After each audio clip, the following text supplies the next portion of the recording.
it always comes down to, can you find an agreement that works for both sides and all those things. But as a player, it's certainly my intention to have him back here. Welcome back to another edition of Enough Said. My name's Dan Barreiro, joined as always by Justin Gaard. And for the second consecutive week, Natalie Brinegar kind enough to join us because Lori Fisher, I don't know what her problem is this week. Illness, she's got other issues. We do hope. Does she intend to be back? Like Kwesi intends to bring Kirk Cousins back? Does Lori intend to be back with us ever? She guaranteed it. She guaranteed it next week, but we'll see. We're fine with Natalie for the record, by the way. I'm always happy to help out. We're happy to have Natalie on the show. If anybody's wondering, could the show go on? Yes, the show could go on. We love having Natalie here. Don't do this. Lori will be back. Don't do this. No worries. Because you're gonna devastate Lori. In complimenting Natalie, you're devastating Lori. I can send things privately. She is in full frown, is what she's doing. Say, fine, you don't want me? Fine, I won't come back. Well, we'll see who's back next week. I guess we'll see. That's a big tease for next week's show. There we go.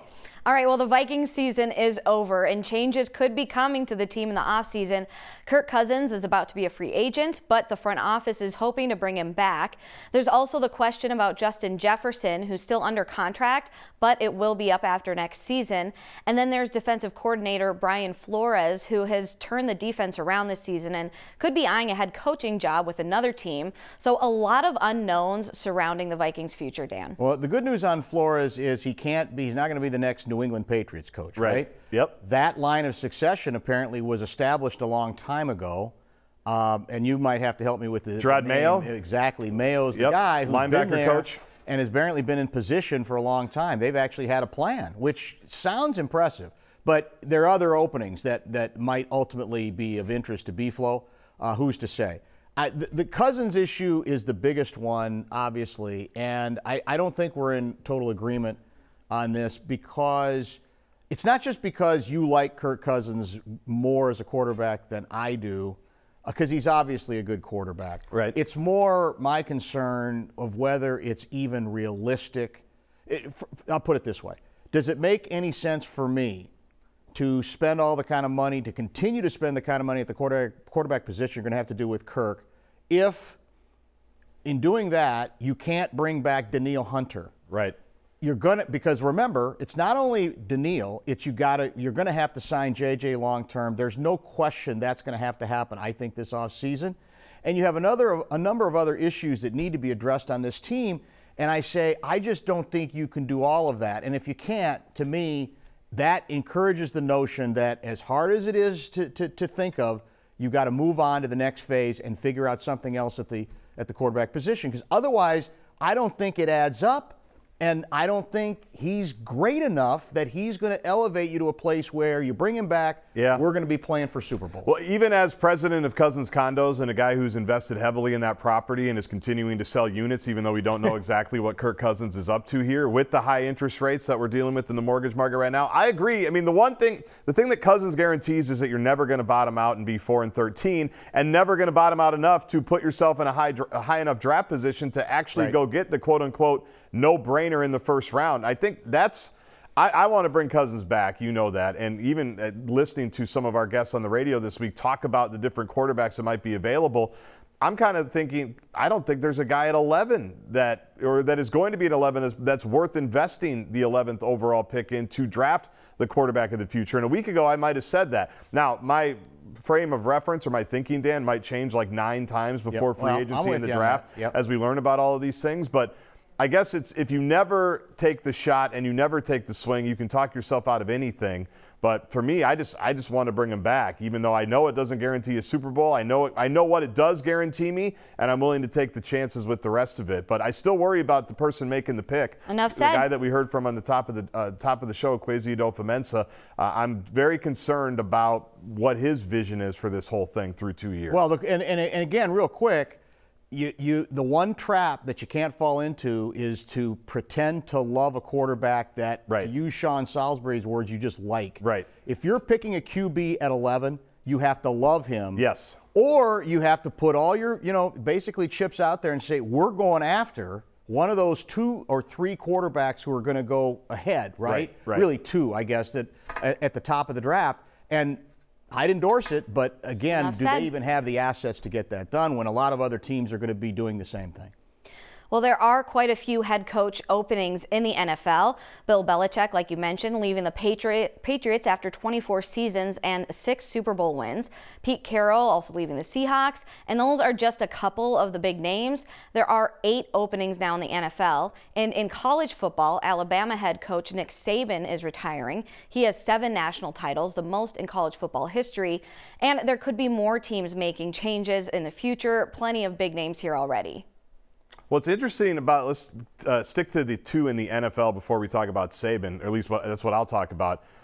Pete Carroll and Bill Belichick, they both held press conferences, and they both essentially said, we're not done. We're not riding off into the sunset. Pete Carroll said, with Seattle, I competed aggressively to keep my job, and then finally had to say, well, I guess you don't want me, so let's do this amicably. Belichick is saying, I'm excited for the future. We'll see what the future brings. And you know there's at least one team that's going to give him a shot out of the openings that Natalie brought up. So I think for those 2 specifically, that shows you the level of grind, the level of dedication, the level of discipline, the level of obsession that it must take to achieve the things that those coaches have achieved. Now, Belichick is obviously in a category in of him. He's one of one, like Nick Saban is in college. But that kind of struck me this week, Dan, that these 2 guys, they could have retired 5-10 years ago, each of them, and their legacies were going to be intact. And both of them this week are saying, I still say I got some gas left in the tank. It's pretty incredible when you think about it. Are you familiar with Mike Hohensee, a former Golden Gopher who still works with a lot of quarterbacks, I believe? I loved what he said in the wake of the news. He tweeted out, Belichick, Saban, and Carroll, the tectonic plates of football are shifting. This ain't your grandpa's football anymore. It's true. It's a great way to put it, because these are mythic names. So there is some significant shifting going on here. And there's the interesting link to me between Belichick and Saban is, among other things, what do they, in terms of image, what do they share? Grumpiness. Right. They're both really historically have been very terrible grumpy. to hang out with. In fact, Jason Gay, the Wall Street Journal columnist, I think his nickname for Belichick was the grumpy lobster boat captain forever, which is perfect. Yeah. The moral of the story is you better be good if you're going to be that grumpy. Right. And these guys, because if you go back to, Belichick was this grumpy in Cleveland, and he got torched. Right. Got destroyed. But the moral is, you don't have to do it. The Pete Carroll way was a lot more popular with the media and everybody. No doubt. But if you're going to be as taciturn as these guys tended to be, although Saban has probably loosened up a little bit, right? Then you better be good. And that's what they were. At some point in New England, do they care whether he was cranky? No. Whether Belichick was cranky? No, they just kept winning Super Bowls, the titles. Alabama, do they care? No. And so those guys saved themselves and created an opportunity for the longevity they had just because they were so damn good, and they rendered all the other stuff that can get in the way of a coach's hanging around that long utterly and completely irrelevant. Enough said. I am interested to see where it goes from here, whether we're talking about a completely different style of coach that is part of the future, or that these guys can anybody actually emulate what these guys are doing? That's going to be pretty damn difficult. I also like that Saban, the reason part of his longevity, he's out probably because he doesn't like the things that are happening with NIL and the transfer portal. And he had a lot of advantages, let's be honest. But he maximized all the advantages. But what I liked is as stuff was coming down, he would complain about it publicly and say, is this really what we want to do? Do we want to do up-tempo offense? Do we want to trick teams? Guess what? He started to do it, won national championships. Said the same thing about NIL and transfer portal. Guess what? Still figured it out. It was almost basically like, we can do it this way, but I'm going to do it better than all of you still. It's just, what do we want our sport to be about? So I always thought that was pretty interesting. Well, the Timberwolves are still #1 in the West. They're coming off a loss against the other top team in the NBA, the Boston Celtics. They were playing without Rudy Gobert and Mike Conley. It took until overtime to decide a winner, but hey, we're still on top, right? They finished, the Celtics game was the end of a 16-game stretch that we've talked about a lot on the radio, and it's been a big topic on TV too. Every team they played had a better than 500 record. It was going to be sort of, okay, can you hold up through this? Because if you can, then your schedule looks better, and you look like you're for real. And 9-7, given the schedule, is hard to complain about. But I'm gonna, because I want what the promise this team has shown. I want that to pay off in March and April with a a playoff run that lasts more than a series. Yeah, get maybe to May. Two, Let's get to May. Maybe into May. And if they resort to the bad habits they showed and revealed down the stretch of really the Mavericks game, but more so, which was also on the road during this stretch, the Celtics game in particular, they played great to put themselves in a position to win. And then the idea that you hand the game to a good team and allow them to steal it, not necessarily because they're great, because they are, but because you make a series of really stupid decisions, bad fouls, Anthony Edwards constantly dribbling into not double team, but triple team. Hero ball. And the head coach, I think to his credit, is staying on top of that because that's what he wants. So to me, that's the one concern I have. There's no arguing with the record. There's no arguing with their position. But they got to learn about that stuff, and they got to master that stuff because in the playoffs, great teams will eat them up if they squander really good efforts like they did in the case of the Boston game. The greatest philosopher of our time, Dan Taylor Swift, has said, play stupid games, win stupid prizes. And that's what happened against the Boston Celtics the other night. You mentioned it. They played tremendous. It was an outstanding game. There are some people that said it felt like an NBA Finals game with the way the teams were going back and forth. And then they absolutely crumbled down the stretch. Now, this team has had a couple of moments like that this season. You go back to the first week when they melted down against Atlanta, right? The Dallas game, like you mentioned, the Celtics game. To their credit, because I think Finchie has approached this thing well, going all the way back to the offseason, they haven't had sustained stretches like this where they have the same type of meltdowns over and over again. And that's going to be key moving forward, as you said, because little things matter against the greatest of great teams, and we saw that in Boston.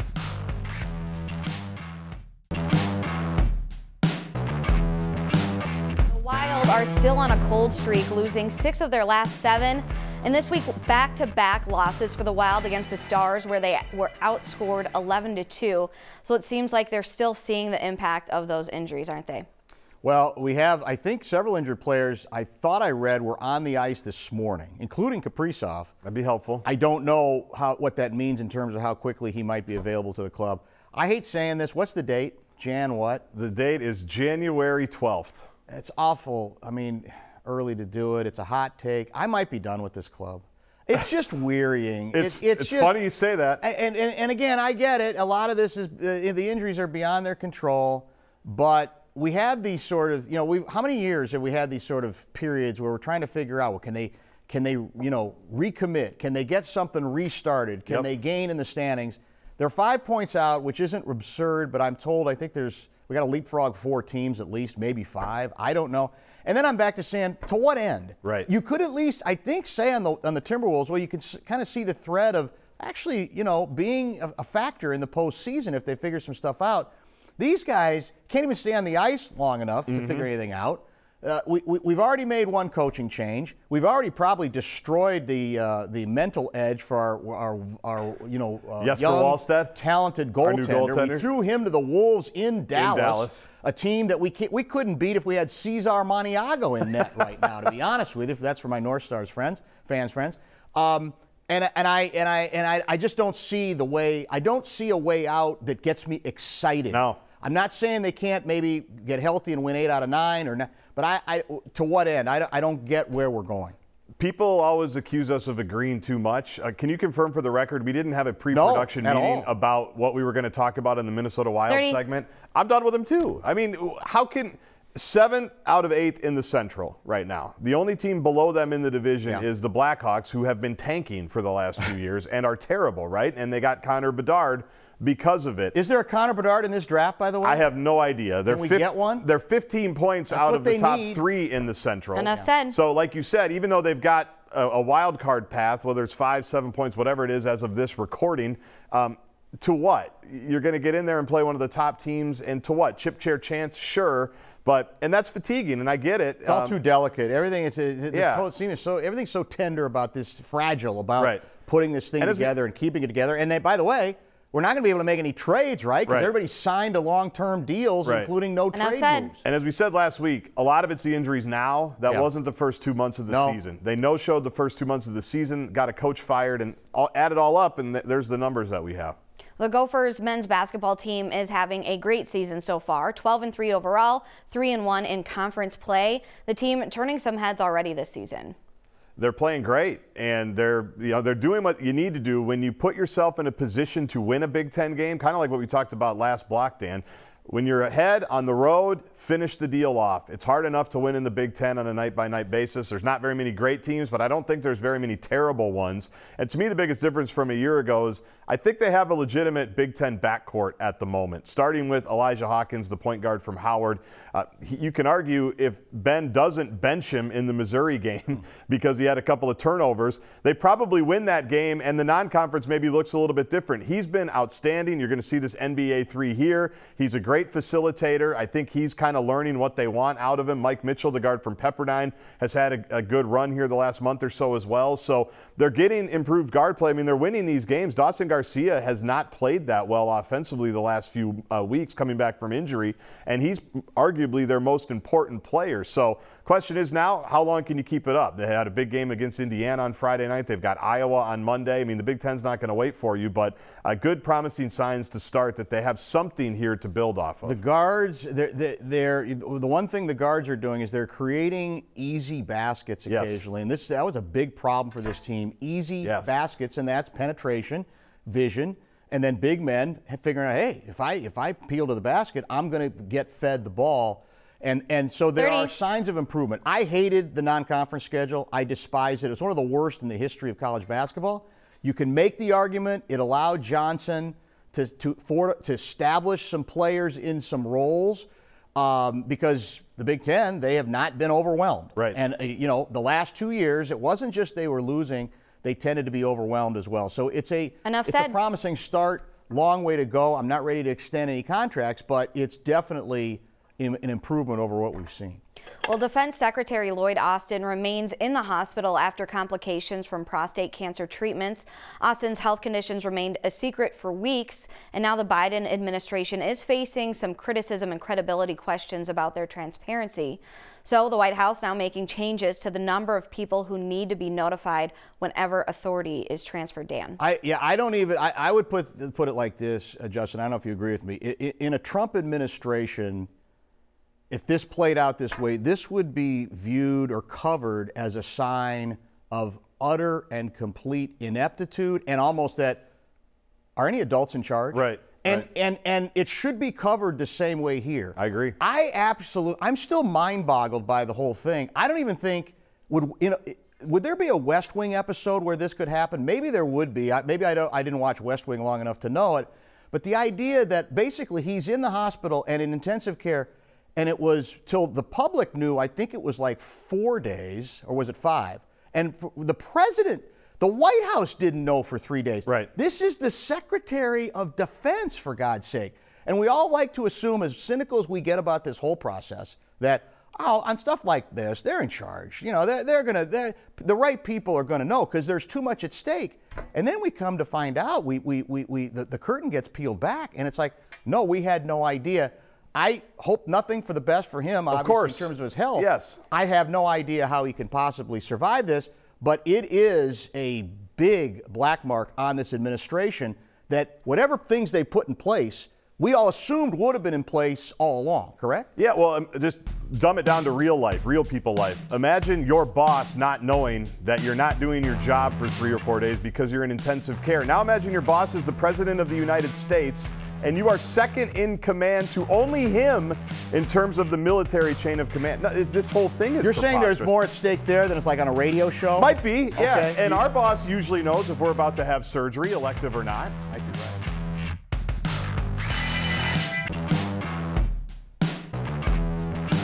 Okay, time for lightning round. Former New Jersey Governor Chris Christie ending his presidential run. Christie has been a critic of Donald Trump and wanted to give Republicans another option.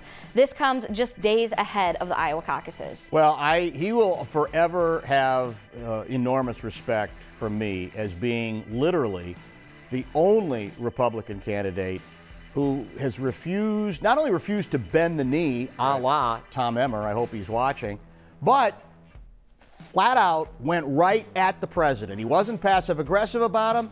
He basically confronted him or tried to confront him over and over again. And for that, I have nothing but respect. He got no traction, which in of itself scares me. I know. That's about the party. That's 100%. The problem. But at least he tried. Yeah, I agree totally with everything you said. It shows you it is a fool's errand to go after the former president and maybe the future president, Donald Trump, because for whatever the reason, it does not matter. Well, this would be my nightmare in the sky. A door panel flew off an Alaska Airlines plane. It was climbing to 16,000 feet. It was a Boeing 737 MAX 9 jet. The plane landed safely and no one was injured. Now those planes have all been grounded. The FAA is investigating, but just horrifying. And apparently United has a few of these planes as well. They started looking and said, you know what? There's some screws a little loose on ours too. Is it time? Can we retire the MAX brand? I mean, all we've had is trouble with the MAX. And I'm sure it's difficult for Boeing. It's billions and billions of dollars. It ain't millions, it's billions. But we got to take the L here now. I mean, this is two different MAX versions that are having these problems. It's really scary. What about the conspiracy theory? Are you on it? I don't know. What is it? Apparently, it just so happened. Did Aaron Rodgers come up with it? Well, he might have, believe me. No one was seated right next to that particular panel, and there are the conspiracy theories. What is that? What does that tell you? Did they know something about that plane? Maybe they actually should have known something about that particular construction. But imagine looking and going, you know what? These screws, they're a little off. I mean, it's just terrifying.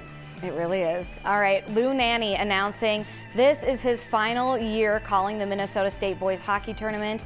He's been working with the tourney for the past 60 years, but he says this will be his last this March. He says he's going to miss it. It's time to move on. Dan, he broke the news on Bumper to Bumper. Yeah, it was great to have him, and he hinted this might be coming because he likes round numbers. This is 60, right? Yep. And I think with Louis, it's like the old you wanna go out and do it on your terms where you're still in good health. Knock on wood, because Louis is unbelievable.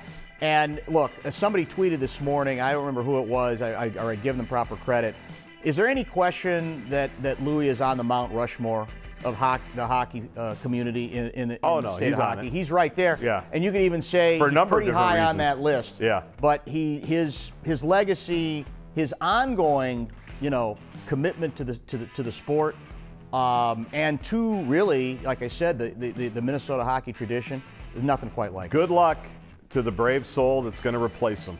That's all we'll say. Because there's nothing like, falling asleep on Friday night, a late game, a triple overtime game between whoever, Edina and Duluth East, and there's Louis. I mean, it's a soundtrack of life here in Minnesota. He is tradition. Yeah, that's exactly right. Well, it's the another end of an era. It's for Tiger Woods. After 27 years, he and Nike are ending their partnership. Woods developed his own brand with Nike, and a few years ago, Nike stopped making golf equipment, but continued to sell Woods apparel, so no word on who Woods might sign with next. It's interesting that this has happened with a lot of athletes over the years, like, except Michael Jordan, obviously, but like Roger Federer, huge deal with Nike. Has a building, I think, named after him. Tiger has a building named after him. Andre Agassi had a building named with them. And then they move away, and then maybe they come back, but it's been a pretty good run. So, and Nike, been a pretty good run for both of them. Who are they signing? Are they signing A-Rod, your guy A-Rod? that'd be